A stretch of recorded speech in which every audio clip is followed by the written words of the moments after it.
হেৰি নহয় কিবা এই যে বস্তু বাহিনীবিলাকৰ দাম বাঢ়িছে, তেলৰ দাম বাঢ়িছে, ডিমৰ দাম বাঢ়িছে, যিকোনো বস্তু বাহিনীবিলাকৰ দাম বাঢ়ি আছে, পিঁয়াজ আলু এইবিলাকৰ দাম বাঢ়িছে যে মানুহে কি কয় জানে? মানুহে কয় এই চৰকাৰখন আহি পেলাই বহুত বেয়া কৰিছে, বস্তু বাহিনীৰ দাম বাঢ়িছে বুলি কয়। বাৰিষাৰ ছিজনত বস্তু বাহিনীৰ দাম নাবাঢ়ে কি কৰিব?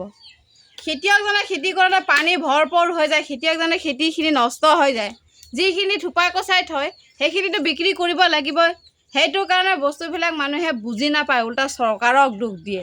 সিহঁতৰ মাথা মণ্ডলত কি ক'ম আৰু, ক'বলৈ নাই আৰু একো। সিহঁতেতো অলপ বুজিব লাগে, এজন খেতিয়কে কিমান কষ্ট কৰে, তাতে যদি পানী ভৰপূৰ হৈ যায় সেই খেতিয়কজনে টকা পইচা খৰচ কৰি খেতি কৰি পেলাই কিডাল ফাইদা হ'লে? সেইটো কাৰণে মানুহে এতিয়া ইমান দূৰৰ পৰা বস্তু আহে। আমাৰ থৰে না আমাৰ অসমতে চব বস্তু পোৱা যায়, বাহিৰৰ পৰা বস্তু বাহিনীবিলাক আহে, তাৰ পৰা ইমান কষ্ট কৰি ইফালে ৰাস্তা পদূলি বেয়া হৈ গৈছে, বানপানী হৈ গৈছে, বস্তু বাহিনী আহিব পৰা নাই, তো তাৰ কাৰণে বস্তু বাহিনীবিলাকৰহে দাম বাঢ়িছে। আৰু আমাৰ মানুহবিলাকে কি কয়, এই বোলে চৰকাৰখন আহি পেলাই বোলে বস্তু বাহিনীৰ দাম বাঢ়িছে, কাৰণ সিহঁতে নিজে খেতি কৰিবই নাজানে আকৌ।